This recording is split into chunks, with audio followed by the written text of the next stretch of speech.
ஜெய் ஸ்ரீ ராமகிருஷ்ணா. சுவாமி விவேகானந்தரின் உபதேசங்கள்.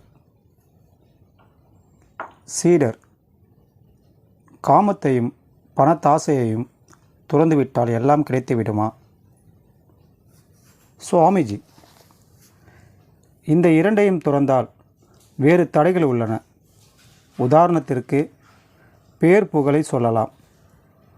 சாதாரண மனிதர்கள் அதில் நிலைத்தடுமாறி விடுகிறார்கள். மக்கள் மரியாதைகளை பொழிவார்கள். மெல்ல மெல்ல பல்வேறு ஆசைகள் மனதில் நுழையும். அதனால்தான் 3/4 தியாகிகள் ஒரு நிலைக்கு மேல் முன்னேற்றம் அடையாமல் நின்று விடுகிறார்கள். இந்த மடத்தையும் மற்றவற்றையும் நிலைநிறுத்துவதற்கு நானே மீண்டும் வர வேண்டியிருக்கலாம். யார் கண்டார்கள்? சீடர், நீங்களே இப்படி பேசினால் எங்கள் கதி என்ன? சுவாமிஜி, சம்சாரத்தில் வாழ்கிறாய், அதற்காக பயம் எதற்கு? பயப்படாதீர்கள், பயப்படாதீர்கள், பயப்படாதீர்கள்.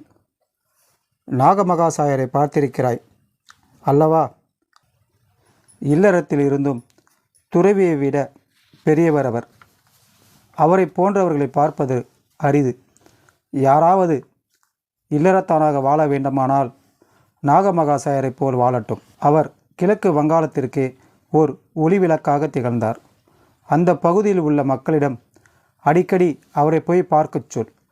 அது அவர்களுக்கு மிகுந்த நன்மையை செய்யும். ஜெய் ஸ்ரீ ராமகிருஷ்ணா.